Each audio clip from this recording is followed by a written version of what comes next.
श्री कृष्ण राधे राधे। कैसे हैं आप सब? आशा करती हूँ अच्छे होंगे, स्वस्थ होंगे। बाबा श्याम की कृपा आप सब पर बनी रहे। और आज मैं ऐसे भक्त का चमत्कार सुनाने जा रही हूँ जो कि उनके सिर में हो गया था ब्रेन ट्यूमर, और ब्रेन ट्यूमर बाबा श्याम की कृपा से वो गायब हो गया। तो वो कैसे गायब हुआ, तो आइए वही मैं आपको चमत्कार सुनाने जा रही हूँ। तो कंटिन्यू वीडियो पर बने रहें। चैनल पर नए हैं तो चैनल को सब्सक्राइब कर लीजिए, बेल आइकन को प्रेस कर लीजिए। कैसे श्याम भक्त की रियल स्टोरी बताने जा रही हूँ, जिनके सिर में हो गया था ट्यूमर और बाबा श्याम ने कैसे कृपा की। तो मैं माया राजपूत चौहान एमपी इंदौर से खाटू श्याम जी पैदल यात्रा जा रही थी। तो पैदल यात्रा के दौरान मुझे कोटा के पास एक बूंदी गांव है, वहाँ पर एक दीदी मिली। मतलब हम लोग जैसे पैदल पैदल जाते हैं एमपी इंदौर से खाटू श्याम जी, जैसे हम पैदल पैदल जाते हैं तो रात में रुकते हैं। तो सारी रुकने की व्यवस्था, खाने पीने सोने की व्यवस्था सब श्याम प्रेमी भाई बहन करते हैं। तो हम लोग कोटा पहुँचे। कोटा से फ़ोन लगाया कि दीदी, हम नहीं जानते थे पर एक दूसरे से पहचान हो जाती है। और फिर हमने बोला कि दीदी हम कोटा पहुंच गए हैं, अब कोटा से आज हम बूंदी पहुंच जाएंगे, क्योंकि कोटा से बूंदी 50 किलोमीटर था।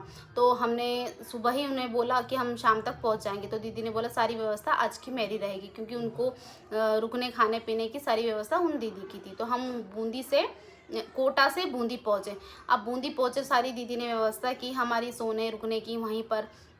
और वहाँ पर कुछ प्रोग्राम भी था, तो वहाँ पर बहुत सारे श्याम प्रेमी लोग आए थे और भजन गायक लोग भी आए थे। और सभी हम बैठकर बातचीत करने लगे, और बातचीत करते करते दीदी ने भी अपनी बातचीत करने लगी। और फिर दीदी ने भी अपना चमत्कार बताया, और सब अपने अपने चमत्कार बता रहे थे कि बाबा ने ऐसी कृपा की है, बाबा श्याम ने वैसी कृपा की है, हमारे साथ ये चमत्कार हुआ। सब अपना अपना बता रहे थे। तो दीदी बोलने लगी मेरे साथ तो बहुत ज़्यादा बड़ा चमत्कार हुआ। तो मैं दीदी, हमने सबका चमत्कार तो सुन लिया, आपका बताओ कि आप पर बाबा श्याम ने क्या कृपा की।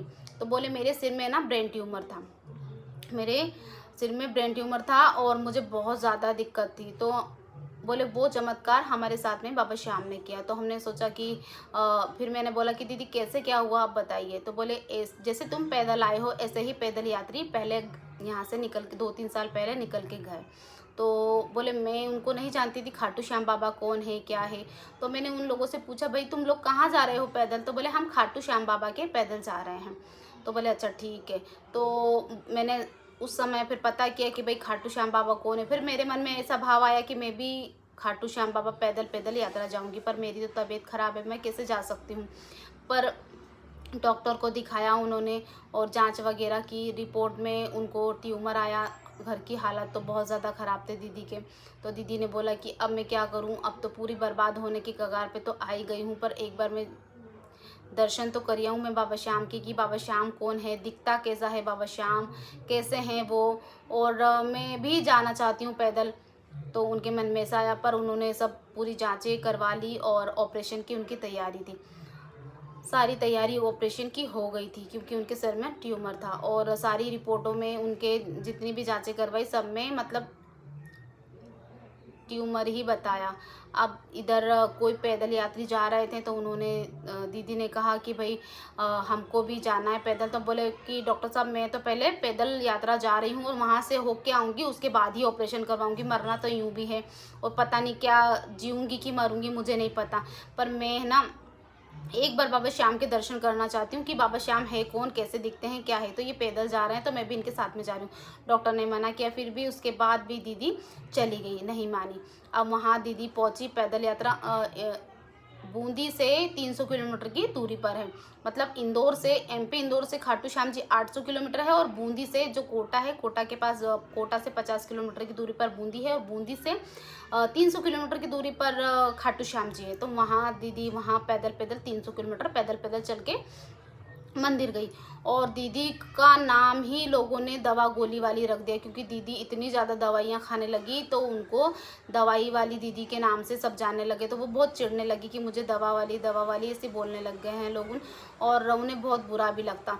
तो वो दवाई गोलियाँ अपनी सब लेकर गई थी, और वहाँ गई, दर्शन किए तो उनको बिल्कुल धक्का दे दिया। 2 मिनट भी नहीं, 1 सेकंड भी नहीं कर दर्शन करने दिए, और धक्का दे दिया और बाहर कर दिया। तो वो गुस्सा होने लगी कि भगवान है कहाँ, कैसा दिखता है, बस शीश तो दिख रहा है, कुछ है तो है नहीं, और फूल दिख रहे हैं भगवान के, ना हाथ दिख रहे हैं ना पैर दिख रहे हैं, कुछ तो नहीं दिख रहा, और मुझे तो धक्का दे दिया और मुझे ना दर्शन भी ठीक से नहीं करने दिए, और ऐसा कैसा मंदिर की धक्का ही दे दो, बाहर ही कर दो, एकदम व्यक्ति को देखने भी नहीं दो, ऐसा गुस्सा करके दीदी बहुत गुस्से में उनके हाथ में दवाइयाँ थी और वो सारी दवाइयाँ लेके दीदी ने वहीं गुस्से में फेंक दी बाबा श्याम के प्रांगण में।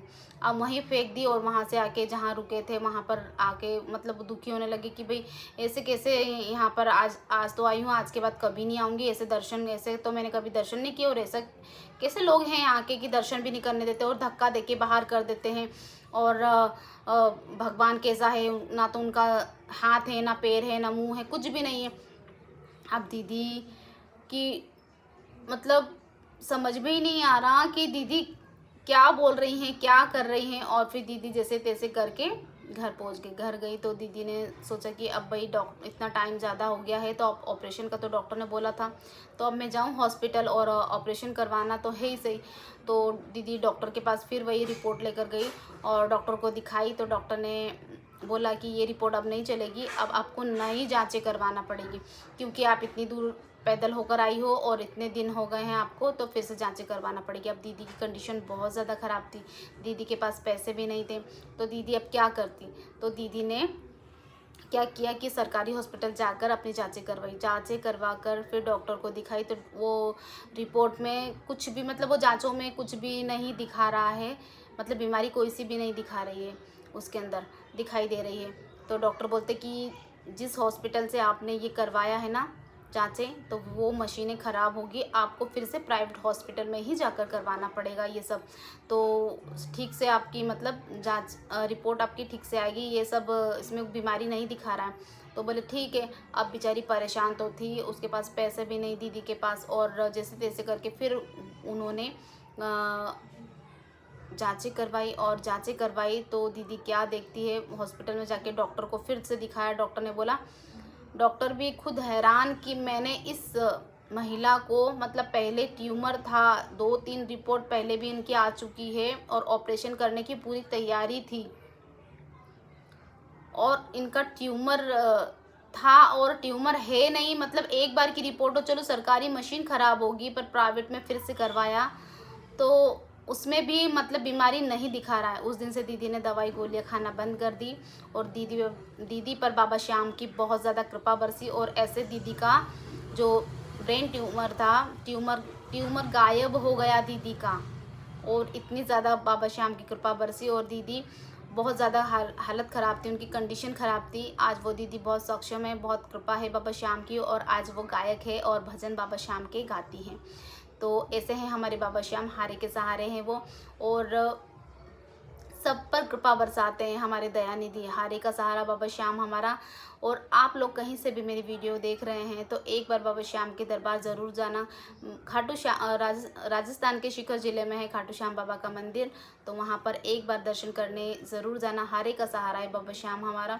और ये पैदल यात्रा के दौरान मुझे दीदी मिली थी और ये बिल्कुल सत्य है और सत्य चमत्कार ही मैं सुना रही हूँ और प्रूफ के साथ मैं आप लोगों को दिखाऊंगी, किसी दिन मिलवाऊंगी भी इन दीदी से। अभी इस बार की यात्रा तो मेरी कैंसिल हो गई क्योंकि मेरे हस्बैंड का ऑपरेशन हुआ है, तो मैं इस बार यात्रा पर नहीं जा पाई। वैसे तो मेरी 3 यात्रा हो चुकी है, खाटू श्याम से वृंदावन, इंदौर से खाटू श्याम से वृंदावन की यात्रा हो चुकी है और इस साल मैं नहीं जा पाई। अगले साल बाबा श्याम की कृपा रही तो मैं बिल्कुल जाऊँगी। आप लोग भी बाबा श्याम से प्रार्थना करना कि मुझे फिर से मेरे बाबा श्याम बुलाए, क्योंकि ऐसे ही हैं हारे के सहारे और सब पर कृपा बरसाते हैं और बहुत ही चमत्कार करते हैं। और ऐसे कई भक्तों के मेरे पास चमत्कार मैंने सुने हैं और ऐसे बाबा कृपा बरसाते। तो मिलते हैं नेक्स्ट वीडियो के साथ। सभी को राधे राधे, जय श्री कृष्ण। ये वही दीदी है जिनके साथ चमत्कार हुआ है।